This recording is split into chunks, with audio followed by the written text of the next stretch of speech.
ramai rakan solusi kita terlibat dalam latihan pada hari ini, dan latihan ini mungkin tidak akan dilaksanakan tanpa kehadiran Prof. Rashila sebagai jurulatih kita, dan juga Prof. Siti juga sebagai jurulatih, dan juga Cik Susi pun bersama dengan kita, bersama dengan tim Prof. Rashila. So, jadi saya ingin mengucapkan terima kasih kepada tim Prof. Rashila kerana latihan ini sangat penting untuk kita semua, kerana kita dapat memahami apakah konsep yang akan kami laksanakan semasa mengadakan pemantauan projek, evaluasi projek, dan juga impak projek dan sebagainya. So, saya rasa Prof. Rashila akan memberi keterangan yang lebih lanjut dengan lebih mendalam tentang apakah aspek-aspek impak yang kita akan memantau dan juga akan mendapati daripada projek-projek yang anda semua melaksanakan pada masa sekarang. Jadi ini adalah satu inisiatif APPGM SDG untuk membina kapasiti rakan solusi kita. Jadi kita pun ada banyak program, dan juga kita pun nak mengaturkan program-program ini untuk rakan solusi kita, supaya rakan solusi kita bukan sahaja melaksanakan projek semata-mata, tapi lebih daripada itu, seperti latihan capacity building dan juga menjadi resource person untuk APPGM SDG pada masa akan datang. Anda bukan sahaja akan menguruskan projek anda, kita pun ada hasrat supaya anda boleh menjadi resource person kepada rakan solusi yang lain, more into learning from one another, helping one another, becoming resource person with your own skills, dengan kemahiran yang anda ada, supaya dapat digunakan pakai di parlimen lain, di projek lain dan sebagainya. So itu adalah hasrat kita, dan juga kami ada perancangan untuk mengenal pasti kawasan kejiranan pada data kita ataupun apa maklumat yang kita terima. Kita ada lebih daripada 80 kawasan kejiranan di seluruh Malaysia, di mana kita sedang mengutip data, mengutip data untuk melaksanakan projek-projek berterusan ataupun membina kepimpinan di peringkat akar umbi. Jadi kami ingin menggunakan anda sebagai satu agent of change, agent pemboleh ubah kepada kawasan-kawasan tersebut, untuk terus memantau perkembangan kawasan kejiranan di sana, dan juga melaksanakan lebih banyak projek di sana untuk menyatu padukan rakyat di sana dan sebagainya. So ini adalah serba sedikit inisiatif di mana kita hendak melaksanakan bersama dengan anda. So this is a big people's movement. Ini adalah satu kejayaan besar untuk APPGM SDG, sebab kita ada lebih daripada 100 rakan solusi sekarang. Daripada tahun 2020 hingga tahun 2023 sekarang kita lebih daripada 100 rakan solusi. So you are the people movement. Di sinilah kita hendak menyaksikan lebih banyak rakan solusi yang bergerak ke peringkat akar umbi untuk melaksanakan projek pembangunan, transformasi dan sebagainya. So itu adalah hasrat kita. Jadi training ini adalah sangat penting, dan kita akan melaksanakan lebih banyak training untuk anda dan sebagainya. So harap anda akan berterusan dengan kita. Latihan ini harap akan tamat sebelum pukul 1. So I hope that you will journey with us. You give your support. If can, in between masa kita mengambil gambar, you can open up your camera so that we can have a good photo and to show that we are strong together. Thank you so much, and thank you again Prof. Rashila and the team. All the best. Okay, terima kasih. Saya ucapkan kepada Encik James atas ucapan beliau tadi, satu ucapan yang bagus dari segi komitmen kita kepada rakan solusi. So memang kita daripada tahun 2020 komitmen kita adalah untuk actually meningkatkan kapasiti rakan solusi daripada sebuah organisasi lokal kepada organisasi nasional di peringkat nasional lah. So kita dengan bangga boleh memberitahu bahawa ada juga rakan solusi kita yang telah pun memperolehi dana di tempat-tempat lain seperti contohnya Yayasan Hasanah dan sebagainya lah. So macam SDSN dan sebagainya. So itu adalah satu perkara yang membanggakan jugalah, dan network ataupun alliance yang kita ada dari segi rakan solusi ini lebih kurang dalam 107 rakan solusi seluruh negara.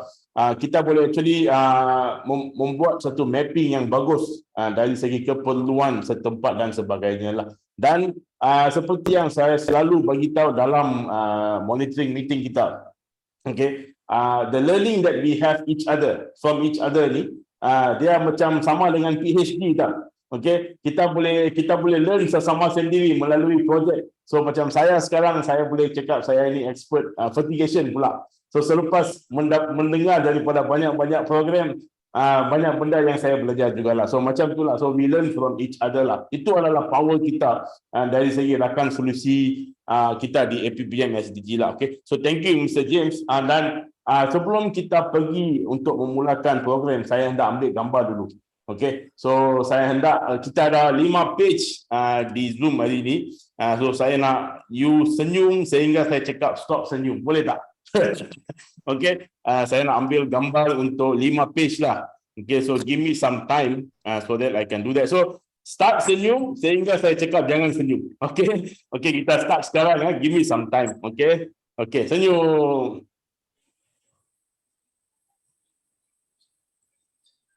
Okay, page 1 selesai. So saya tak tahu anda di page mana lah. So just continue senyum saja sehingga saya ambil ke semua gambar page. Okay, nombor 2. Okay, yang boleh buka kamera, sila buka kamera lah. Okay, nombor 2 settle. Nombor 3.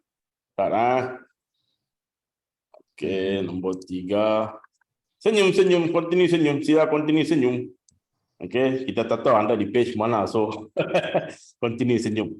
Okey, nombor 4. Okey, yang boleh buka kamera, boleh buka kamera lah. Okey.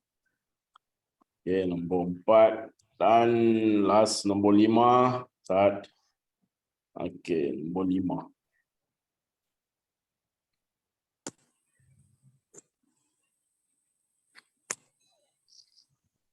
Okey, settle.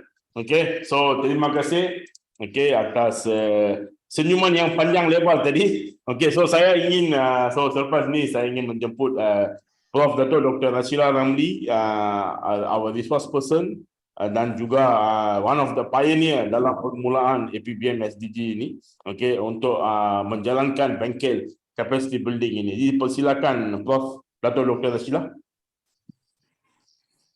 Okey, terima kasih saudara panel dan juga saudara James. Assalamualaikum warahmatullahi wabarakatuh. Salam sejahtera. Selamat kita, ada setengah tu saya nampak nama-nama yang saya kenal. Jadi selamat kita berjumpa lagi. Yang mana yang baru-baru tu sebagai solution provider. Selamat datang ya ke program latihan kita pada pagi ini. Dan juga saya ucapkan tahniah lah kepada solution provider yang baru kerana anda semua telah berjaya mendapat grant daripada APPGM SDG.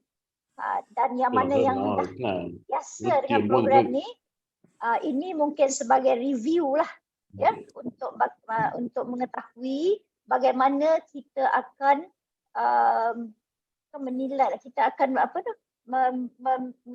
mengkaji impak setiap projek yang anda jalankan ni ya.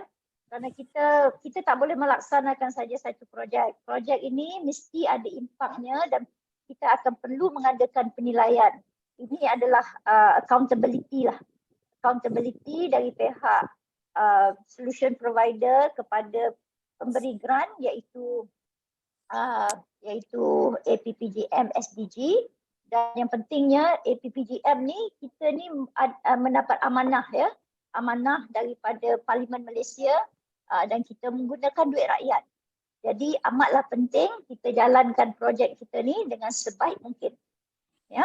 So saya difahamkan bahawa sekarang kita ada lebih kurang 107 solution provider yang menjalankan 158 projek di 57 kawasan parlimen. Okay. Jadi congratulations everybody kerana ini adalah satu usaha yang memang tak dijalankan setahu saya lah di negara-negara yang lain. Okay. Jadi kita ni sebagai pelopor.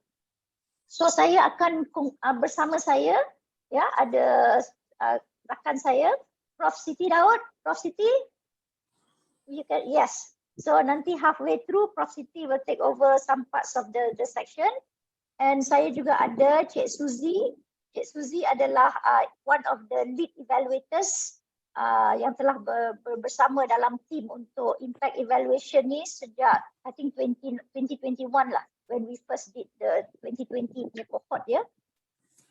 Jadi kumpulan yang ada di sini adalah apa yang kita katakan sebagai cohort 2022.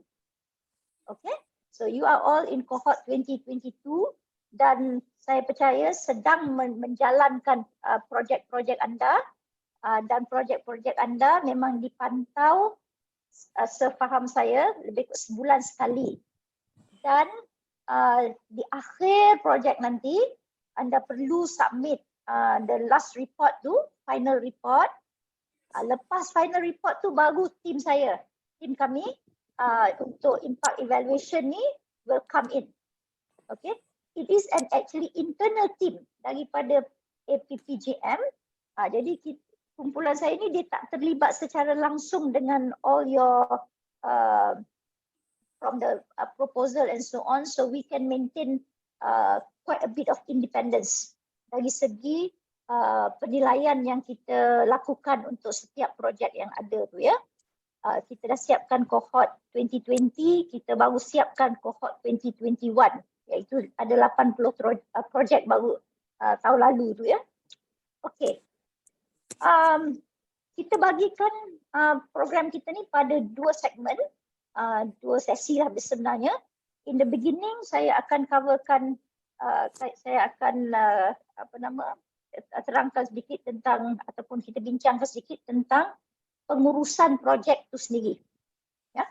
Pengurusan projek ni amat penting, kena ada satu sistem. Kalau you tak ada sistem lagi, you siapkanlah sistem di dalam your own organisasi. Because bukan projek ni saja, saya percaya setiap organisasi ni banyak projek yang sedang dijalankan. Ya. Jadi nak kena laksanakan sebaik mungkin. Ya. Di segmen yang kedua ni tu, then we'll have a short Mentimeter session. Ada 5 soalan yang kita throw out to you. Kita gunakan smartphone masing-masing untuk menjawab, ya, lebih kurang. Then we go into segment 2, more into the impact evaluation proper, ya.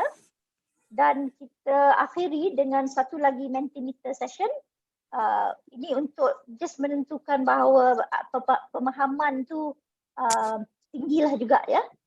Kerana kita tahu online ni kadang-kadang dia kita rasa mungkin jauh sikit lah daripada peserta. Tapi insyaAllah saudara-saudari yang ada semua kat sini ni akan memberi perhatian sebaik mungkin. And kita teruskan dengan sesi yang pertama ya. Jadi saya akan share screen. Once again, welcome to the program. Kita ada 112 orang at this point. So everybody is in lah. Alhamdulillah. Okay, let me share my screen.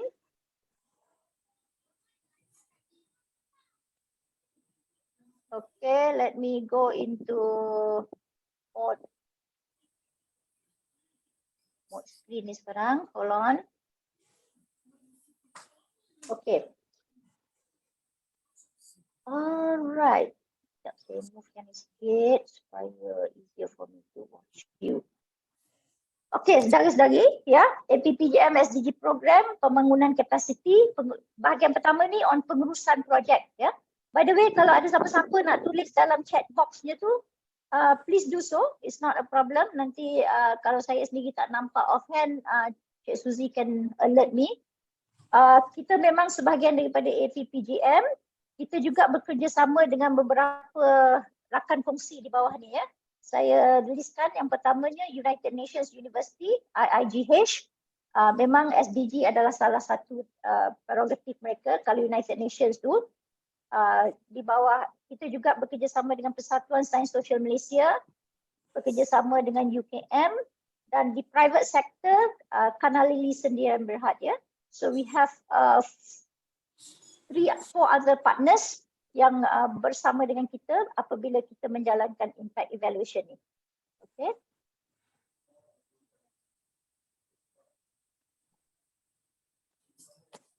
Alright, let me try and. Okay, bahagian yang pertama pengurusan projek. Alright, bila kita mengatakan pengurusan projek, kita apapun projek di bawah APPGM ini adalah di bawah the bigger picture of kerangka SDG. Kita tahu ini semua revision quickly dia, ya. 17 matlamat global, ada sub sasarannya tu, sasaran 169 dan 247. Dan saya percaya, saya tahu bahawa dalam proposal masing-masing ada section yang tanya SDG mana projek anda.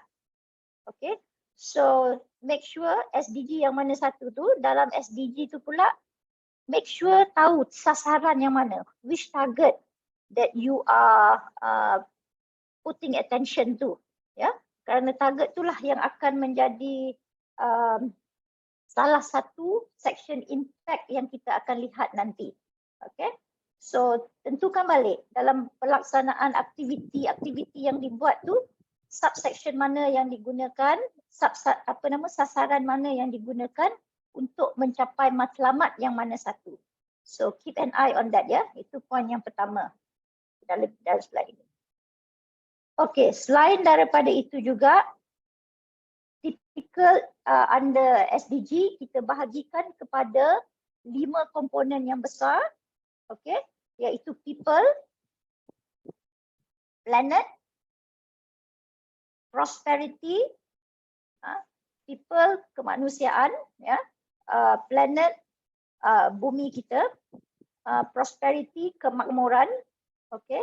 Yang dua lagi yang penting atas tu, belah atas tu, 16 dan 17 tu. 16 tu peace, 17 tu partnership, ya, kerjasama.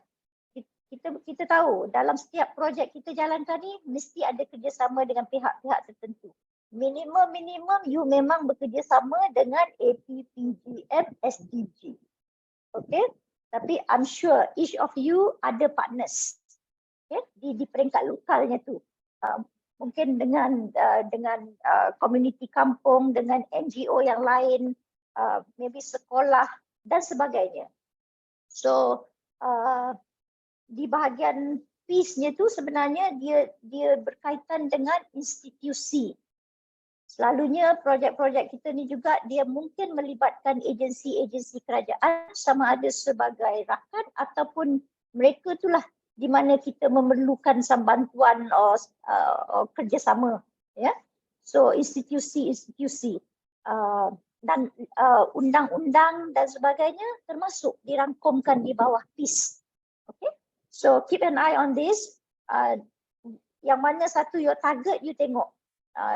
Di mana kategori mana you masuk, prosperity ke, people ke, planet ke, dan selalunya keamanan dan kerjasama tu memang ada. Itu merangkumi ke semua SDG. Okay.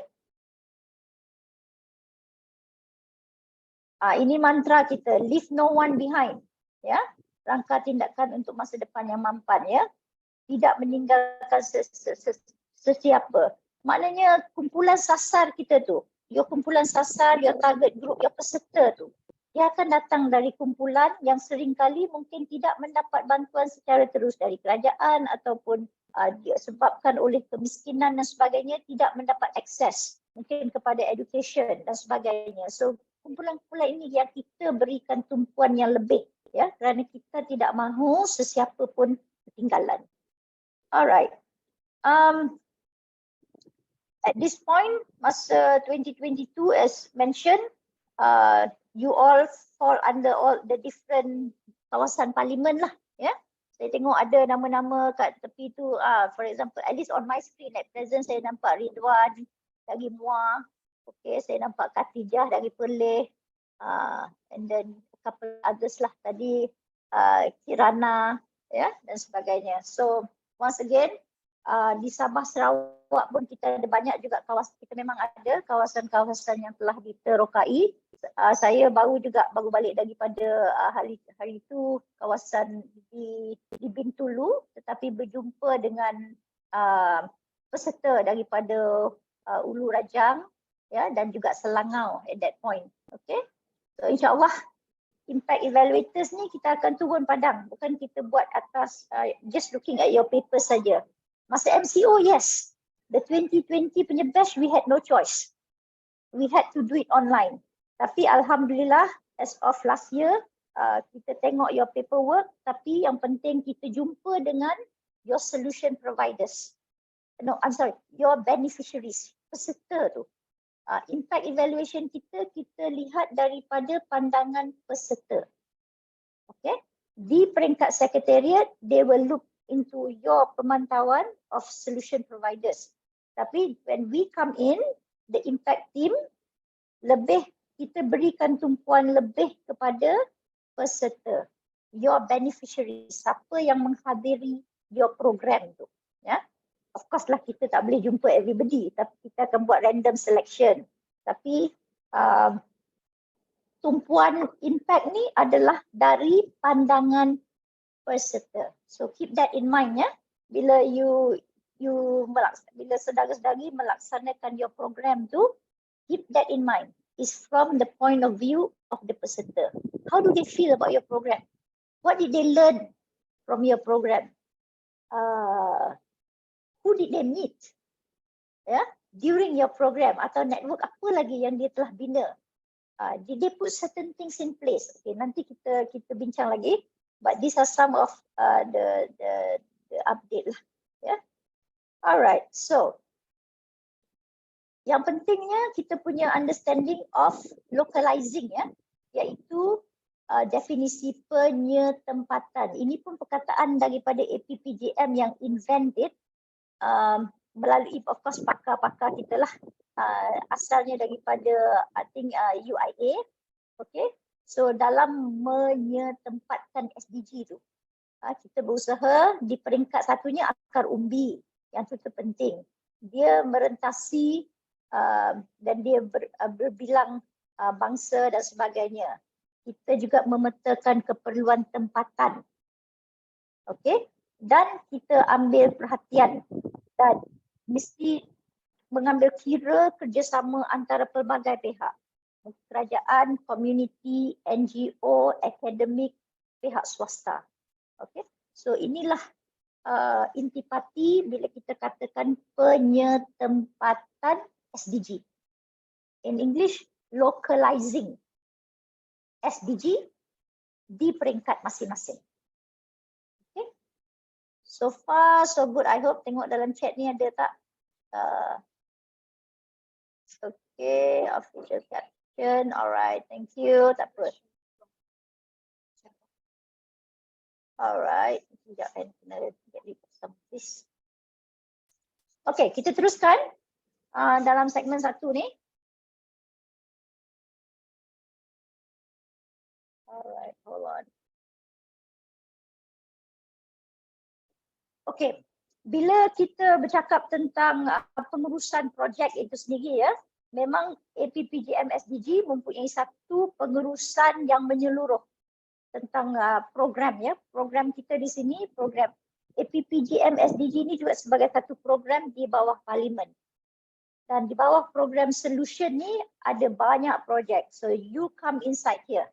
Okay. And di dalam satu projek dia akan ada input, proses, output dan hasil. Ya. Hasil itu the outcome. Okay, so you need to keep in mind setiap program APPGM SDG sebagai satu program besar, dalam tu ada banyak projek.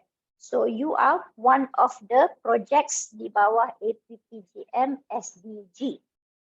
Okay, di bawah projek ni, bila you jalankan projek tu, what is your input into the project?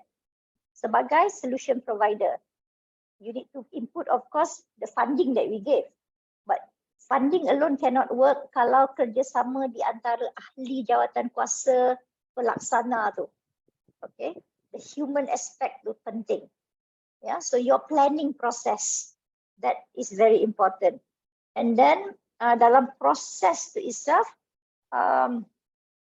keep all your reports, your records of your meetings and whatnot. Ya, yang tu semua tu penting sebagai evidence, sebagai bukti you menjalankan project. Yeah, and then the output itself tu sebenarnya is your activities, yang aktiviti yang dah dijanjikan dalam proposal tu. Kalau proposal kata nak buat 5 bengkel, insyaAllah you akan jalankan 5 bengkel. Okay, itu outputnya. Tapi hasilnya tu apa? Daripada output bengkel tu, hasilnya peserta mendapat kemahiran untuk contohnya membaiki aircon. Peserta mendapat kemahiran atau merasa ada peningkatan keyakinan diri. That's part of your outcome actually. Peserta kata dia dapat membina jaringan. Dulu dia tak kenal siapa ketua kampung pun dia tak kenal at that point. Atau dia tak kenal pun siapa pegawai kerajaan yang bertugas tentang kalau dalam isu padi semua ni, jabatan saliran for example. Oh, sekarang melalui projek ni dia dah kenal. So jadi itu menjadikan satu hasil. Ya? So remember, your input, you put them through a process, output are those activities, and hasil itulah sebenarnya adalah impak kepada peserta. Hasil impak kepada you sendiri pun ada juga, tapi at this point itu lebih dipantau oleh sekretariat, ya. Tapi hasil yang didapati oleh peserta tu yang akan menjadi tumpuan oleh evaluators, penilai-penilai tim evaluators ni. Okay. Alright. Di peringkat pemantauan is usually monthly, dibuat secara bulanan untuk saudara-saudari, dan ini dikelolakan oleh pihak sekretariat. Okay, so itu once you dah approve your proposal tu dah di-approve, the money has been put in, you start your program, Encik Panir, Encik James dan ahli-ahli, ada staff yang lain tu yang menjaga setiap wilayah, ya. Terus kita bahagikan kepada wilayah, 6 wilayah. Okay, utara, selatan, kita ada timur, okay, central, and then kita ada wilayah Sabah, wilayah Sarawak. So 6 kawasan tu. Dan setiap kawasan ada stafnya di peringkat di peringkat sekretariat untuk memantau. Di peringkat impak pula, kita pun begitu juga. Dalam tim saya dan Prof Siti, memang kita ada lead evaluators untuk ke-6. Jadi kita follow parallel ke-6 wilayah yang ada tu. Okay? So depending on which state you are in, itu akan menentukan juga which di wilayah mana anda akan berada, dan saya pula akan tahulah siapa yang akan masuk nanti untuk melakukan penilaian. Okay? Saya harap apa yang saya cakap ni quite clear lah, ya. Saya nampak macam serius sangat tu. Okey lah, ada seorang dua dah senyum sikit tu, saya pun senang hati sikit lah. Okey. Saya nampak Cik Jimmy dari PCOS, ya. Hello Cik Jimmy. Alright. Itu P180 tu. Okey, alright. Kita teruskan. Okey. Now, kitaran ni, as I mentioned, dalam pengurusan projek, this is what we usually call PDCA. You plan, you do, you check, and you act. Okay, so bahagian depan itu you nak bertindak tu, this is part of the input lah, the process, perancangan you, okay, the PD tu. Dah D tu maknanya dah nak lakukan dah tu. And then kita kena check. You kena semak balik along in the process. This is like a circle lah. It's a cycle. It's a cycle. Bila kita menguruskan projek, kita kena fikirkan semua ni. Kita ni sebagai pengurus, ya.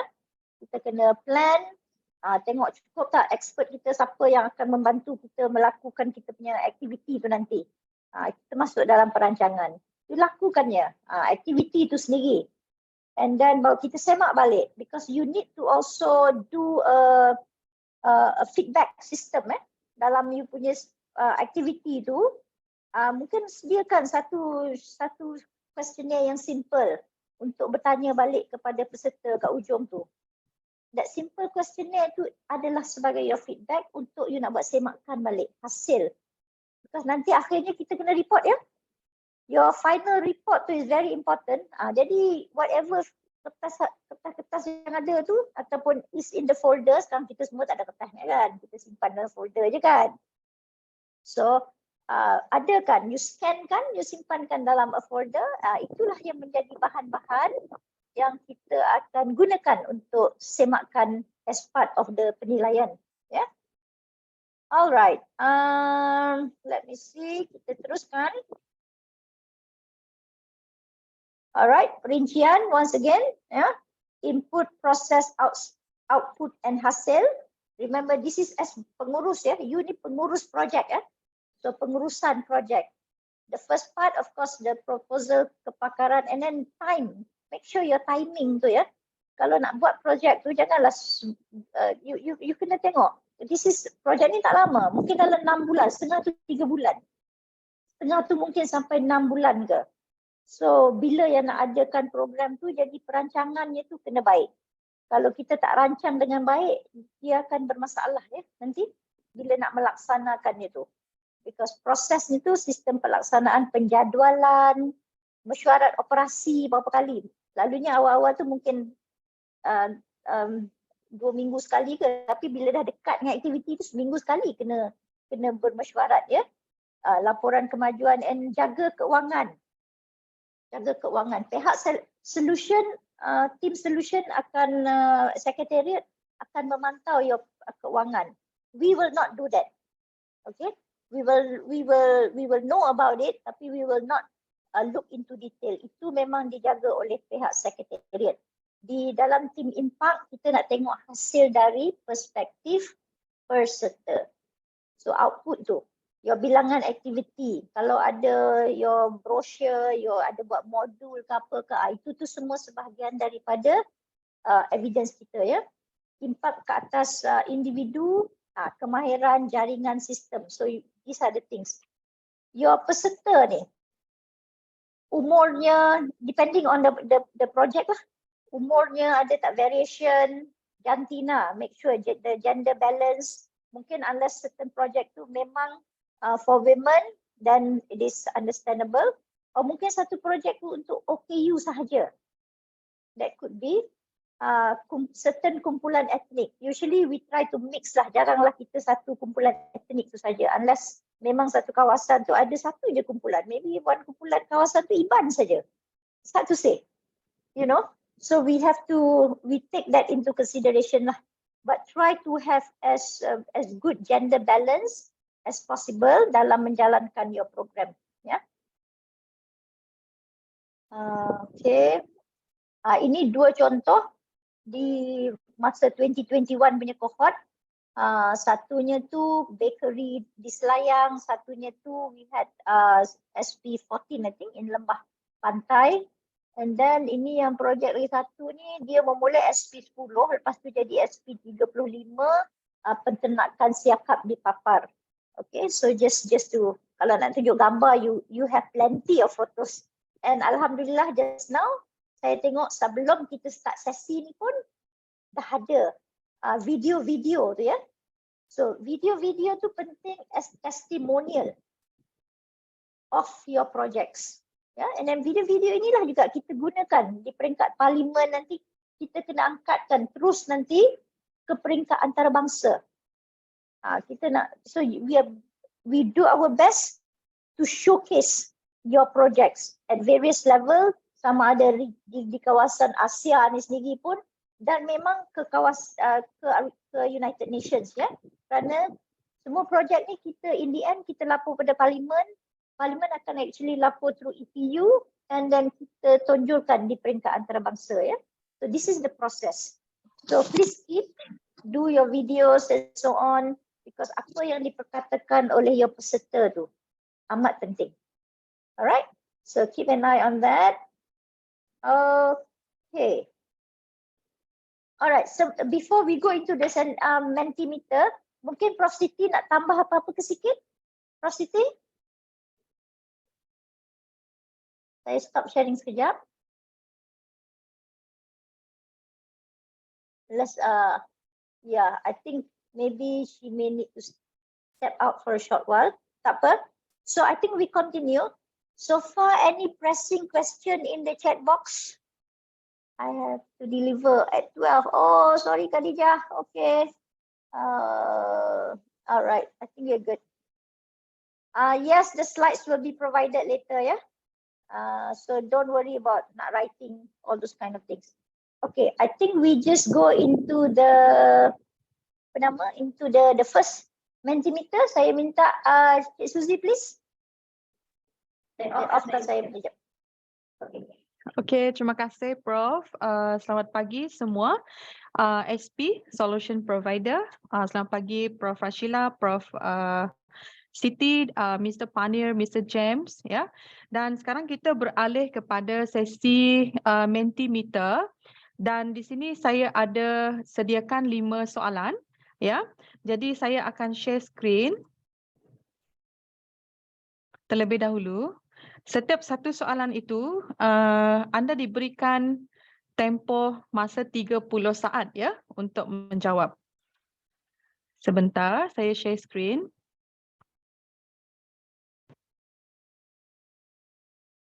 Okey, sekarang saya dah share screen saya. Boleh tengok Mentimeter sesi 1?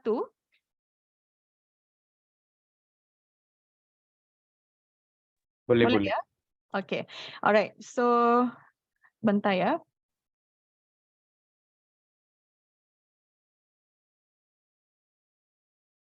Baik. Jadi sekarang saya mohon solutions provider sama ada untuk scan QR code, ataupun kalau seandainya anda tidak mempunyai QR scanner, anda boleh pergi ke Google search and then go to www.menti.com, kemudian enter code, ya, iaitu 53705458. Dan apabila tuan-puan sudah masuk ke dalam Mentimeter ini, sila klik button tangan tu. Ya, kita do it together, ya.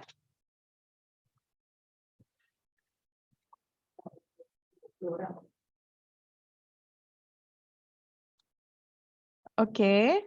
Kita tunggu, ya. Scan QR code tak boleh lah. Oh ya ke? Okey, kalau tak dapat masuk QR code ni, pergi ke Google, kemudian ada tak address on the left side, boleh tekan www.menti.com. Lepas tu enter code. Dia ada 2 option, ya. Okey, boleh?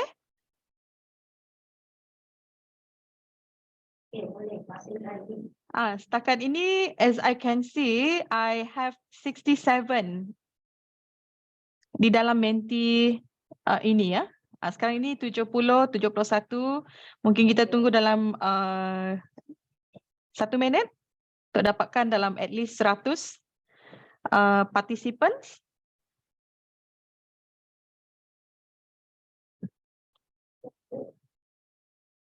Okay, the number getting increase, which is good. Saya ada 76 orang di dalam Mentimeter.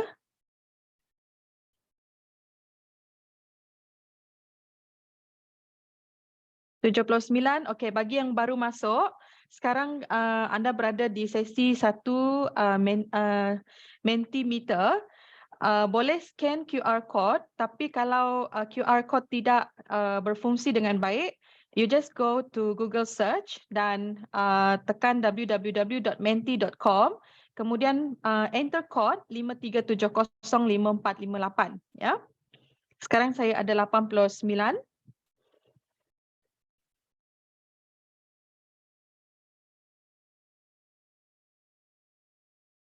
Okey, 91 orang. 94.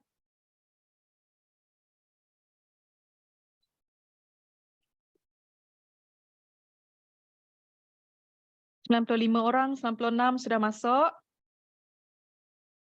Okey, 97, 98. Okey, kita akan mula sebentar lagi. Okey, 100. 11 orang lagi. 11 orang lagi. Sebab saya tengok partisipan ada 111 ya.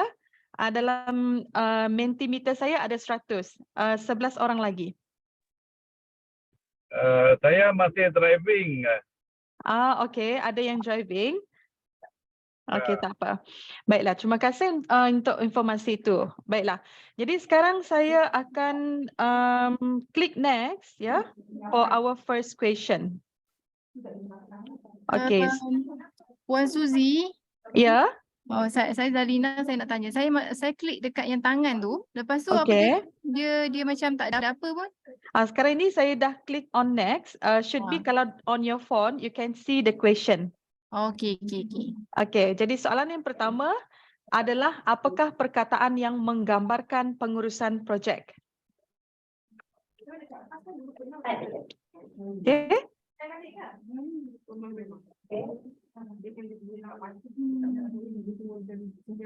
Okey, SP memberikan beberapa jawapan yang menarik di sini. Seperti yang anda boleh lihat di skrin, ya, mesyuarat projek, impact evaluation, management, leave no one behind, kertas kerja. Okey, teruskan. 30 SP sudah memberikan jawapan. Management, Leadership, service provider, teamwork, okey. output, input, Output, input, ya, masukkan, betul. Kalau kita lihat di sini yang paling besar tulisan itu is management. Management, impact, leadership, planning. Okay. Community. Attitude. Income generation project. Okay, good.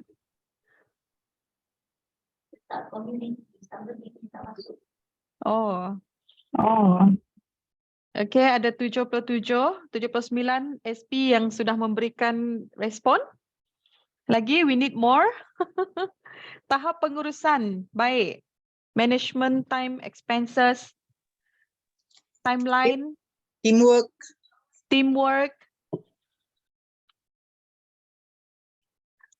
Okay, ada lagi SP. Efficiency, creativity, attaining objective, lead and monitor, value proposition. Okay, very good.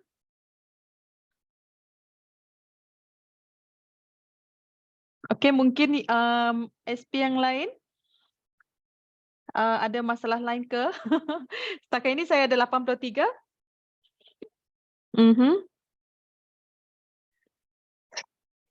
Okay, alright. So, few more second.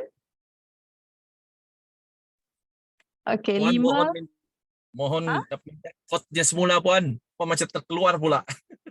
Ada yang terkeluar. Okay, mungkin line di tempat saudara tak okay ya? Okay, alright, tak apa. Do not worry. Okay, kita akan beralih pada soalan yang seterusnya. Ya, ya. Okey, nanti Mr. Panir akan masukkan semula ya. Bagi yang terkeluar daripada Zoom. Okey. Soalan yang kedua, okey, sila lihat skrin dan handphone anda adalah berbunyi, anda adalah solution provider SP dari wilayah mana? Okey, kita ada daripada wilayah utara, wilayah selatan, wilayah timur, wilayah barat dan wilayah tengah. Okey. Sarawak. Sarawak. Kelantan dari kategori mana ni? Sabah ini, Sabah. Okey, ada 62. 64. Mana Pantai Timur ni? Tak ada, tak ada. Oh. Pantai Timur tak ada.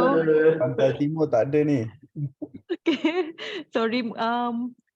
Ini ada masalah teknikal sikit ya. Minta maaf ya, ada daripada Pantai Timur ya. Yes. Okay. Sedih kita. Saya minta maaf. Ini apa nama, ada masalah teknikal sikit sebab apa nama, dah semak yang semalam should be adalah. Saya mohon maaf ya untuk ini. Okay, at this moment saya ada 18 orang daripada SP daripada wilayah utara, 12 daripada wilayah selatan, 15 pada wilayah timur, 8 wilayah barat, 14 wilayah tengah. Ya, untuk wilayah yang saya tidak tersenaraikan di sini iaitu wilayah timur, mohon maaf. Okay, sepatutnya ada ya. Alright. Okey, jadi sekarang kita akan beralih ke soalan yang seterusnya.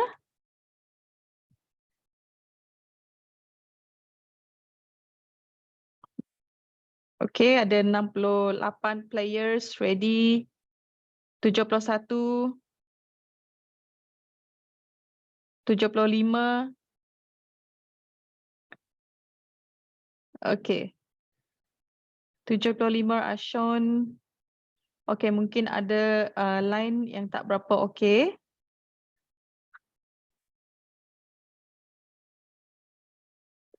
Okey, soalan seterusnya adalah siapakah yang bertanggungjawab dalam pelaksanaan projek? Pengurus. Okey.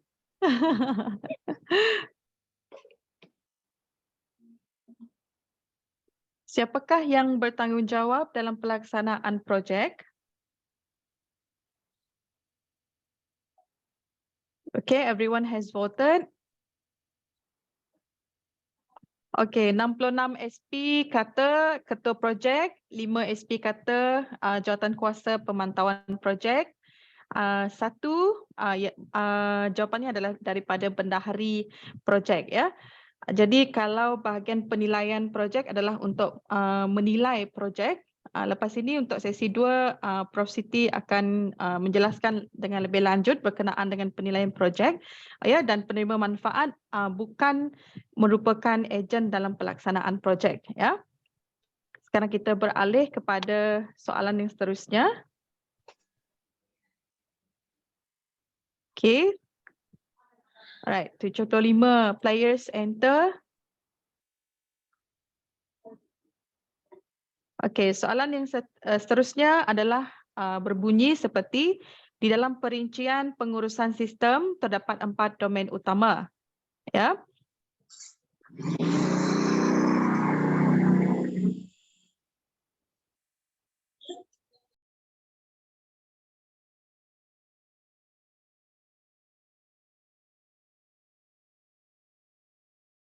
Okey, ada 7 saat lagi. 5, 4, 3, 2, 1. Okey. Jadi jawapan yang betul actually yang bar yang kedua iaitu input, proses, output dan hasil. Ya.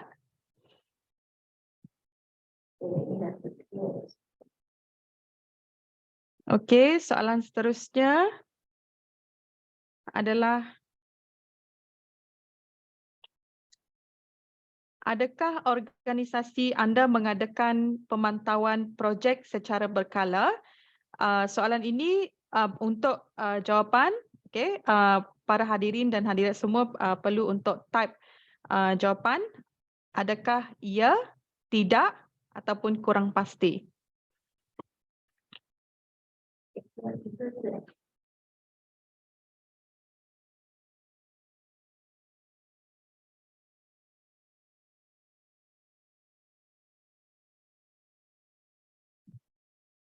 Okay, actually no correct answer, tapi these are all the questions provided by the SP. Ada yang kata ya, ya mesti, ya betul, kurang pasti, iya, ya. But most of the answer 53 SP kata ya di sini. There's a good, right? Okay, next question.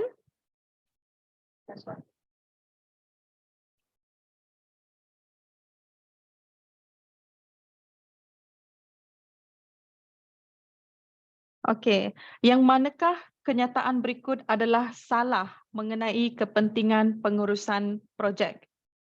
Yang manakah kenyataan berikut adalah salah mengenai kepentingan pengurusan projek? Ya.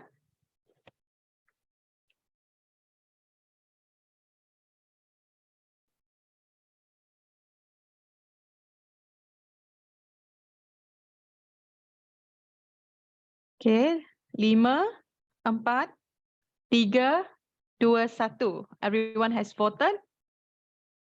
Okey, 70 SP mengatakan mengabaikan golongan yang terpinggir adalah kenyataan yang salah mengenai kepentingan pengurusan projek. Ya. Okey, ada yang menentukan perancangan untuk mencapai matlamat. Okey, sepatutnya jawapan dia yang warna hijau ini, ya. Baiklah, terima kasih participation anda dalam Mentimeter sesi yang pertama. Kini saya serahkan sesi ini semula kepada Prof. Rashila. Terima kasih semua. Okey, terima kasih Suzy ya kerana membantu dalam Mentimeter tadi. Saya tengok daripada jawapan-jawapannya tu kebanyakannya menyenangkan hati saya. Alhamdulillah. Okey, saya mohon maaf banyak-banyak tentang kepada sahabat-sahabat rakan kongsi rakan solusi kita di Pantai Timur. There was a mishap sikit dari segi pemetaan tu tadi. Kita akan buat correction on that. Okey. Saya tengok dari soalan pertama tu management was the biggest keyword ya yang keluar tadi tu. So memang ini sebab pengurusan, tapi pengurusan ni anda sebagai ketua juga perlu memberi menjadi ketua lah, memberi kepimpinannya tu. Okey? Kita bukan manage saja, tetapi kita juga memberi kepimpinan kepada organisasi kita. So that's one thing you keep in mind ya bila you are managing. You're not only a manager but you are a leader in your organization. Macam James kata tadi, we are all agent of change here. Alright? Dari segi jawapan yang lain tu, most of the answers are fine. Cuma yang ada satu tu, yang ada 4 sectionnya tu tentang input, proses, output dan hasil. Memang jawapannya very close tu kepada yang nombor 4 tu ya, yang impact dan kesannya tu. So that one we can actually talk about it. But just that at this point, impact tu akan masuk di dalam hasil je lah. Alright? Okay. So I think we will take like a 3-minute break. Okay, before we go into session 2, I think Prof Siti dah siap dah tu. Tapi let's take a 3-minute break. Okay? So let's be back in about 90 seconds. Just take a 3-minute break from here. Thank you. Sesi 1. Thanks.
Assalamualaikum, salam sejahtera. Saya Hafiz dari Restore, Malaysian Ecology and Biodiversity Restoration Society. Short form dia Restore Malaysia. Kita di antara service provider untuk APPJM SDG, dan projek kita di Kuala Selangor adalah untuk membantu komuniti Masjid Al-Awabin untuk membangunkan kebun komuniti cili fertigasi. My name is James Raj. I'm the Solution Executive Officer of All Party Parliamentary Group on Sustainable Development Goal, ataupun lebih lagi dikenali sebagai Kumpulan Rentas Parti Parlimen Malaysia. My role is when I visit a particular location or particular parliamentary constituency. So I'm entrusted to understand what is the issues at the local level, and then to work with the local community to come up with solution projects. Jadi setiap kawasan fokus APPJM SDG ada masalah-masalah yang lain. Cara kita cari projek ataupun kita provide solution adalah from bottom up lah. Bila reki kawasan ni, dia akan masuk kampung, dia akan jumpa ketua kampung, tok penghulu, orang-orang kerajaan, then dia akan dapat skop apa masalah di kawasan itu. Di sini masa kita membuat lawatan, isu di sini memang ada banyak. Salah satu contohnya adalah isu food security. Bila dia dapat masalah, dia akan cari rakan solusi yang boleh mengatasi masalah tu. Di antara projek yang kita nampak dekat Kuala Selangor adalah komuniti yang dah memang ada koperasi. Dia dah buat beberapa inisiatif. Dia nak memulakan inisiatif cili tapi dia tak ada kepakaran. Sebenarnya memang kita kekurangan pengalaman untuk menanam cili. Apabila Encik Hafiz dan timnya datang, mereka telah banyak membantulah cara yang praktikal untuk menanam cili. Dengan kepakaran itulah kita masuk untuk buat projek ini. Okey, so ni kebun komuniti kita.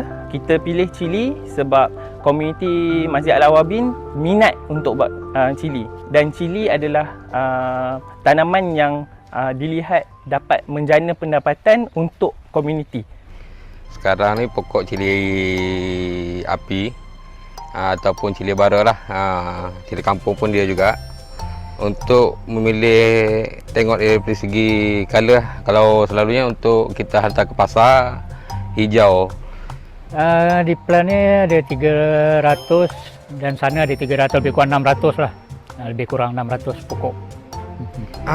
Sebenarnya alhamdulillah jugalah dari orang kata keluasan tanah yang tak seberapa ni, bagi kami yang umur-umur yang orang kata bertambah usia ni, dengan kerja pun tak menentu dalam keadaan sekarang ni, bagi macam saya ni, sepatutnya pertanian ni sebenarnya boleh menambahkan orang kata income lah kan. Pemilihan cili, satu atas minat, satu lagi atas macam mana nak jaga.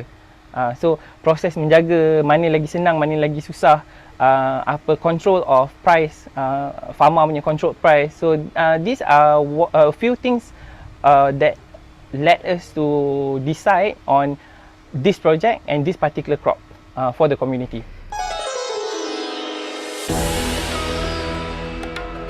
I can see that chili can be very costly. In all our Malaysian food, chili mesti ada. Kalau tidak ada chili, then susah. And then even I as an Indian, we must have chili. Then when you eat some food, you put chili in your mouth, baru ada Kalau orang kata dari segi keuntungan, atas kertas memang nak.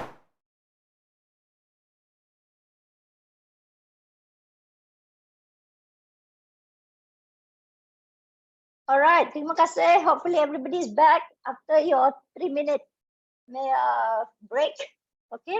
Sekarang saya serahkan pada Prof Siti for session 2. Nanti halfway through I'll take it back. Okay. This session should last lebih kurang sampai 12:40 or so, 12:40-45. Okay. So Prof Siti will share the slide with you. I will share the slide here. Okay. Saya serahkan. Host kena enable saya dulu. Mr. Panir, jadikan dia co-host. Boleh? Okay. Mr. Panir, please. Okay. Assalamualaikum warahmatullahi wabarakatuh. Selamat pagi.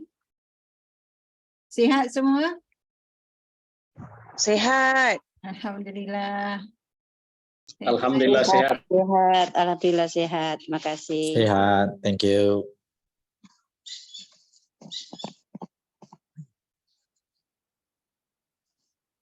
Okey, yang siap.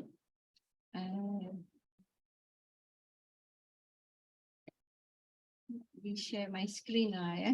Senang saya manage sendiri. Okey, semua orang boleh nampak skrin saya dah ke? Boleh, boleh. Boleh ya? Ya. Okey, saya sambung sesi 2 ni daripada apa yang Prof Rashila bentang tadi. Jadi bahagian kedua, sesi kedua ini kita akan melihat bagaimana kita membuat penilaian ke atas projek masing-masing. Jadi dalam ni ini gambar yang kita dah selesai menilai 2 tahun lepas ni. Okey, kalau kita lihat dalam sistem pemantauan dan penilaian ini, kita ada 4 proses yang besar ni daripada reka bentuk ini masih semua projek memohon mula-mula, kemudian kita pergi kepada perancangan, what to do, berapa bajet diperlukan dan bagaimana mendapatkan hasil. Ini proses yang 3 yang telah dan sedang dilalui. Tetapi hari ini kita nak cerita yang last ni, penilaian impak. Apa yang kita boleh menilai daripada keberkesanan dan pencapaian projek itu. Dan untuk menilai hasil ini kita ada 4 domain yang kita akan gunakan dari segi kesannya kepada solution provider ataupun ketua projek dan peserta. Kemudian kita melihat kepada apakah kemahiran yang telah diperoleh. Tadi macam Prof Rash kata dari segi rangkaian, networking, dulu kita tak kenal ketua kampung, kita tak kenal pegawai daerah, mungkin hari ini kita dah kenal. Dan yang keempat, kita nak melihat apakah kita boleh capai satu level lagi, iaitu dari segi membuat kerja ataupun projek itu dengan lebih sistematik, dengan ada sistem, dengan ada prosedur yang boleh digunakan untuk projek ini dan projek-projek lain pada masa akan datang. Jadi bagaimana kita mengukur projek ini dari segi hasilnya? Kita ada kita kata 4 domain itu tadi. Boleh dikatakan sebelum ini kita melihat projek ini, saya tutup ni kacau ni, mencapai semua domain yang kita ada di dalam paparan ini dari segi kesan kepada individu, kesan kepada peserta projek, ada kemahiran yang bertambah, kemudian ada networking dan juga ada yang dapat membuat satu sistem yang lebih baik dalam mengurus dan juga ada yang dapat menjana pendapatan daripada projek-projek masing-masing itu. Kemudian kita juga sebelum ini kita telah juga menggunakan penilaian impak ini ke atas let me check if apakah projek ini dapat mencapai sasaran dari segi matlamat pembangunan mapan itu yang mana. Kita selalu kata bila kita nak mencapai sasaran ini tak semestinya satu saja matlamat. Contoh kalau kita kata kita sasarkan matlamat 1 untuk membasmi kemiskinan, kita juga boleh kaitkan dengan matlamat lain dari segi mewujudkan peluang pekerjaan, menjaga alam sekitar dan sebagainya. Jadi kita akan ukur juga sasaran ini dengan beberapa indikator yang kita akan bimbing lah. Kemudian yang domain yang keenam itu bagaimana kita melihat dimensi gender, itu juga sangat penting dalam semua projek ini dari segi penglibatan peserta. Kalau kita kata gender ni bukan wanita sahaja, kita juga melihat peranan dan tanggungjawab lelaki dalam projek itu dari kita kata proses reka bentuk dari segi kita merancang projek dan juga dalam pelaksanaan projek masing-masing.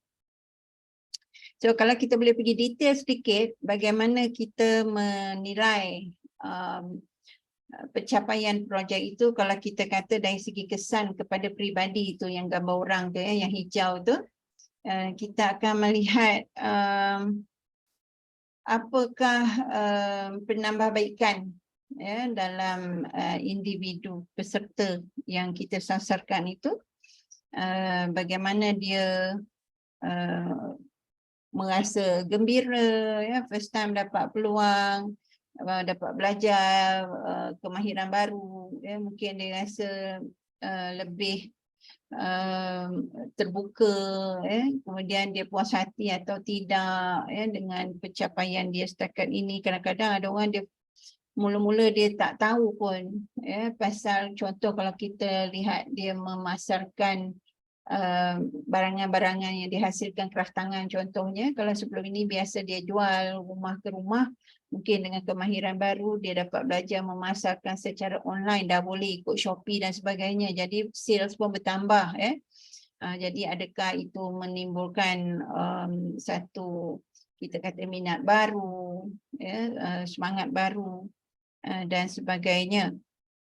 Kemudian apa yang penting juga ialah dari segi kemahiran baru ini, dia dapat membina keyakinan untuk lebih ke depan dalam kita kata sebagai ejen perubahan, bukan ejen perubahan untuk diri dia sendiri tetapi juga untuk orang lain, untuk jiran, untuk kawan sekampung, dan juga yang lebih penting ialah bila dia menjadi ejen perubahan itu dia menjadi modal kepada orang lain.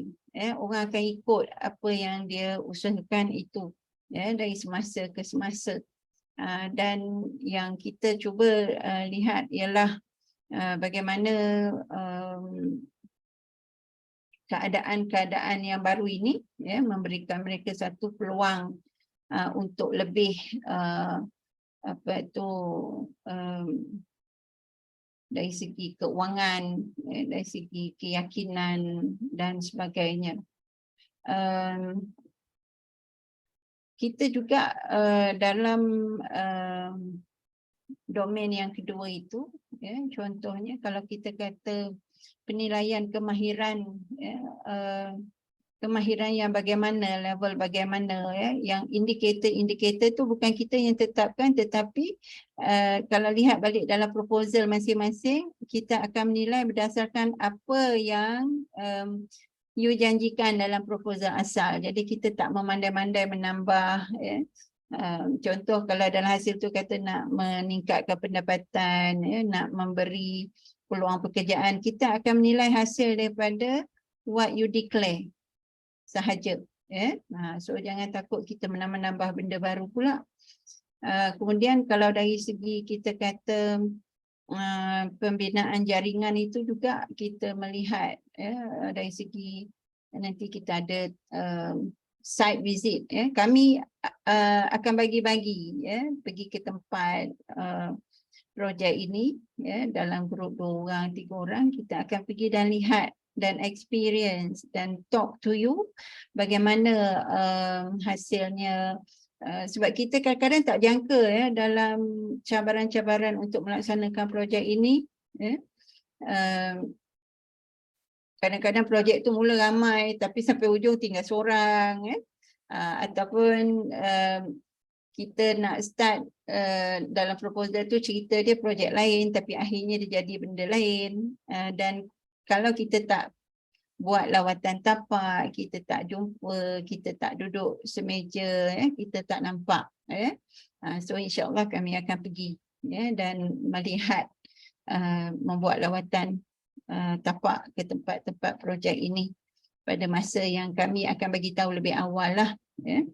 Kemudian yang penting juga ialah bagaimana kita melihat kesannya kepada alam sekitar itu, kepada pengurusan keuangan, dan juga macam saya kata tadi, bila kita menilai objektif dan bagaimana mengukur itu, kita akan lihat kepada proposal awal. So kita tak impose, kita tak memandai-mandai meletakkan benda tak boleh capai kepada projek masing-masing. Kemudian untuk kita kata dari segi pencapaian domain yang kedua, kita kata okey, ini yang pertama tadi. Yang kedua ialah apa kemahiran baru yang dicapai itu perlu direkodkan.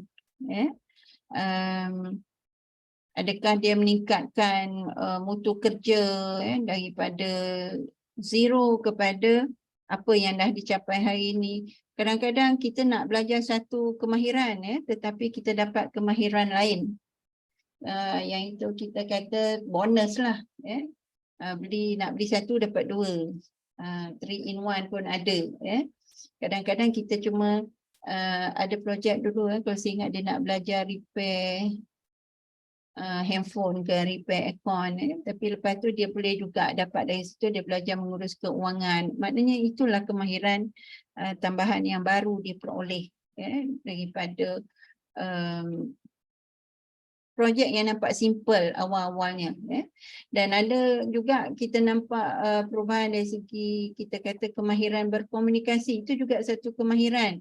Macam mana kalau orang yang projek dia nak membuat perniagaan, nak memulakan perniagaan baru tapi dia malu nak bercakap, dia nak menjual malu, dia nak iklan pun dia malu. Jadi ini adalah kemahiran-kemahiran yang saya jangka akan dapat sebagai bonus kepada projek-projek yang dijalankan dari semasa ke semasa. Kemudian domain yang ketiga, bila kita kata apakah jaringan ataupun networking, yang ini juga boleh dicapai secara langsung dan tak langsung.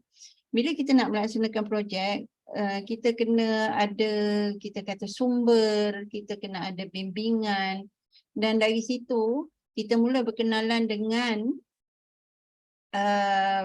kita kata mentors ke, kawan ke, penaja, because you never know, kadang-kadang projek kita tu nak nampak simple level kampung, tapi rupanya dia boleh jadi bukanlah jadi naga, dia jadi besar supaya projek tu boleh dibawa, dicuba pula di tempat lain, di kampung lain, daerah lain. So kita kata dari situ kan mentors dan juga sponsors kita ni juga memainkan peranan nak mempromote apa yang sedang diusulkan itu, supaya kita kata dari segi hasilnya memang kita akan lihat di tempat yang mendaftarkan projek itu. Tapi kalau kita nampak ada potensi projek itu untuk dikembangkan, insya-Allah you boleh buat projek yang lebih besar selepas itu, dan juga projek itu boleh dieksperimen pula di tempat lain, sebab kita nampak hasilnya sangat baik dan sangat memberi keuntungan kepada peserta yang ada. Tapi kita kena, orang kata, istiqomah jugalah menghadapi cabaran-cabaran, sebab kadang-kadang semangat pun saya faham turun naik, kadang-kadang duit lambat masuk pun kita jadi susah, so ini kadang-kadang kita tak jangka lah. Okey, dan impak yang keempat yang kita akan lihat ialah bagaimana projek ini boleh membawa sesuatu yang kita kata lebih sistematik, mengurus projek. Ataupun kita kata SOP. Masa COVID kan kita biasa dengar kata SOP kan, maknanya dia ada tata cara dia. Dulu mungkin kita tak pandai mendaftar syarikat, sekarang dah pandai. Lepas tu nak menguruskan kita kata pengiklanan, pemasaran produk, nak mengiklankan mungkin ada yang projek tuition. Di sini kita kata bila ada sistem baru, SOP baru, itu kita akan rekodkan sebagai pencapaian bagi domain yang keempat. Dan yang penting juga bagaimana kita mendokumentkan proses-proses ini. Kalau dulu mungkin kita tak ada pengurusan masa yang cantik, ya.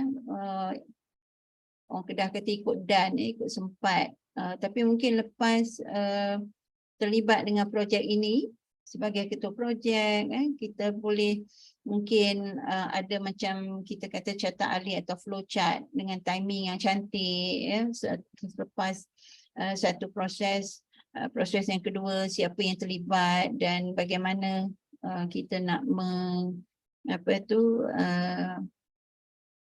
promosi atau kongsikan hasil projek itu, ya, kepada peserta-peserta yang kita sasarkan.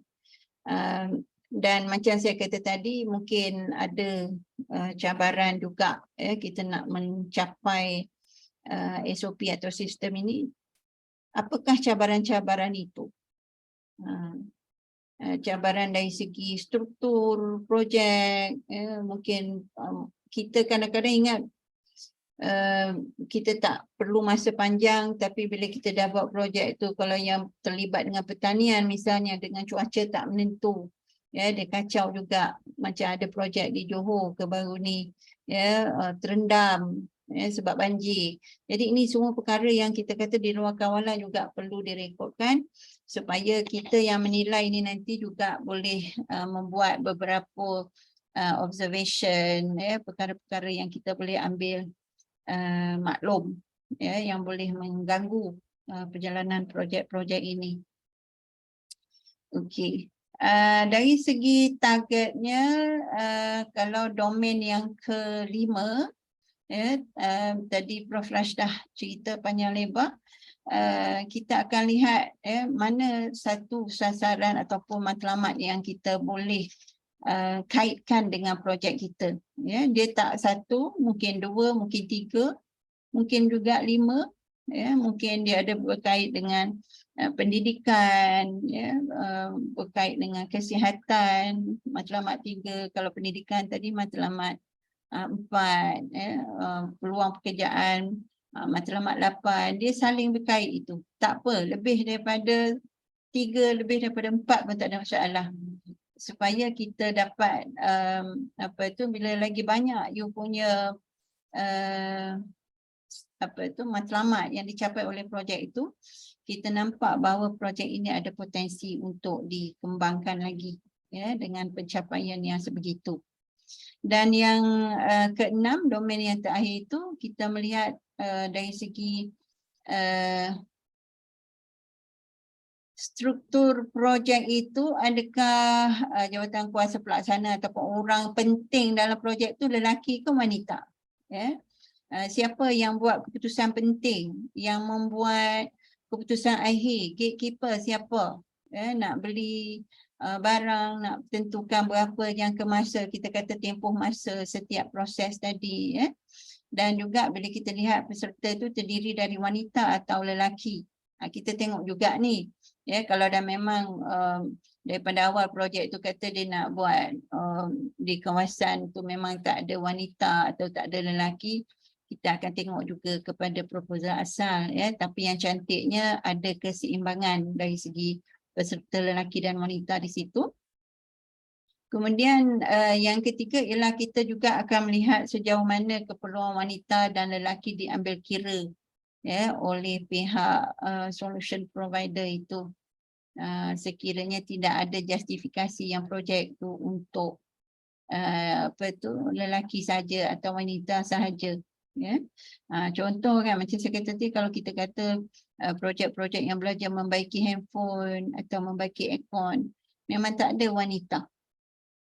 Tapi kadang-kadang ada keperluan, ya. Contohnya ada orang tu dia tak suka orang lelaki masuk rumah dia, jadi kita perlu juga memberi kemahiran tu kepada wanita. Contoh warga mas, dia takut orang lelaki masuk rumah dia, jadi dia perlu maintenance workers tu di kalangan wanita.